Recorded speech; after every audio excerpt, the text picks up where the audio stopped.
Welcome to the Wealthy Life Coffee Break, helping you make smarter financial decisions. Are you a small business owner wondering how your business can survive COVID-19? There is support available. With us today is Jill Earthy, Acting CEO of Women's Enterprise Center. Jill, welcome. Thank you so much for having me, Sybil. It's great to be here. So Jill, what can small business owners do to survive the impact COVID-19 has had on their business? That's a loaded question. But I think the most important thing to note is you're not alone, right? This is a challenging time for all of us. It's okay to feel overwhelmed. And it's most important to ask for help. And as you indicated, there are a number of incredible resources available, and we'll get into that. But first, I think it's really about taking that step back. Looking at your finances, so critical at this point, right? Really understanding your cash flow. Where are you in this moment? And that's going to help you move forward. There's sort of three tips I look at. I think about, pivot.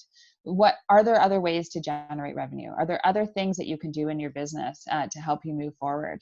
Really looking at each of your products or services to understand which ones, what are the true margins on your products or services, and understanding that. Talk to your customers, reach out and ask what do they need and how can you work together. You see some of these companies pivoting, like some of the distilleries now creating hand sanitizer, right? And completely different business, different customers, but making it work. I think the next part is partner. How can you partner with other companies to leverage resources, to share staff, to look at different supply chain opportunities or different distribution channels, right? But also connect and partner with your bank and your accountant and your other professional service advisors, even your own personal financial advisor. But really understand, yeah, exactly. Where are you now, and make sure you have those relationships, in good stand, because you're going to need those people. And you always need to ask for money when you don't need it, right? And so things may be okay now. So reach out and understand what resources are available to you. I know at Women's Enterprise Center, we do offer loans to women entrepreneurs. And that's challenging right now. So we're working with those entrepreneurs to make a payment schedule. We're giving loan relief, as are a lot of the other financial institutions. And so asking those questions are so critical. And the third point is around planning, right? Planning, which is sort of laughable at this moment, right? What is going to happen in the next few weeks? Who knows? I don't have a crystal ball. Exactly. But, really looking ahead, making some contingency plans, modeling out different scenarios, and really looking beyond, but asking for help and reaching out for those resources. So I know you were talking about, Yeah, you know what? That's all great advice, though. And I always tell everyone the foundation of everything is reviewing your cash flow. Everything starts from cash flow.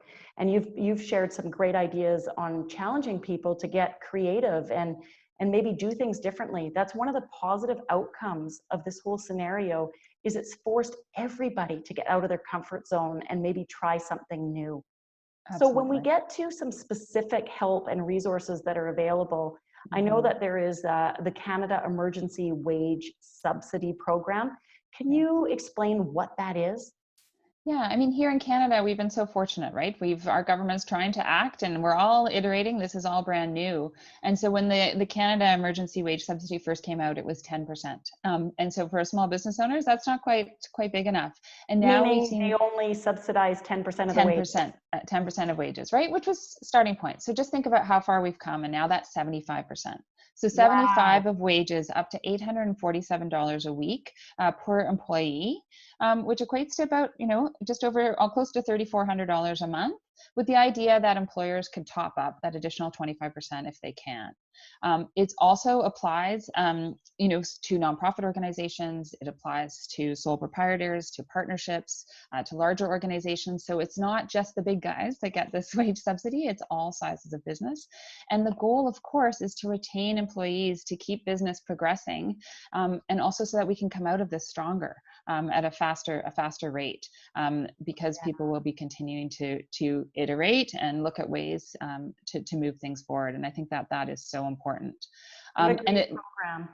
Yeah, and it looks at, revenue drops of 15% in March 2020. So that's a dip. and then they're accommodating for a bigger dip in April and May of 30%. So what do you mean by that? So the companies had to have had a drop in revenue by 15 and going forward 30% in order to qualify for this subsidy? That's correct. That's the way it's structured right now. And the payments would be for eligible employers would receive the subsidy over a 12-week period. Now, if we're in this for longer, could that change and evolve? Quite possibly. But for right now, at least we're looking at, and it's retroactive to March 15th, which is also a key point. So it goes from March 15th right now through till June 6th. So there's some comfort in that as well. And you know what? Things are always changing. The government stimulus programs that they're launching they seem to be moving every week. Absolutely. So people really need to keep in touch on what the current policies are and what's available. So where can they go for more information and to apply? Absolutely. Well, Canada.ca has all of the details available on the website. They're updating it almost daily, as are a number of other websites. I look at womensenterprise.ca. We have a daily update where we're sharing links, resources, and also trying to simplify some of the language and sharing examples of how some of these programs can apply to your business, which is so critical. A number of other sites, Forum for Women Entrepreneurs.ca, the Chamber of Commerce sites, of course, are also updating information regularly. I think the most important thing is to read that, see what applies to your business, and reach out and ask for help. I love that the core characteristics of entrepreneurs, of course, are adaptability and resiliency. Well, we're calling on those characteristics more than ever right now. Oh my gosh, everyone's being tested. Absolutely. Yes. Jill, thank you so much for this great information. And for those of you out there, if you haven't done so already, subscribe to our YouTube channel and become a member at thewealthylife.com to receive free, exclusive access to resources that will help you make smarter financial decisions. And that's our coffee break. See you next time.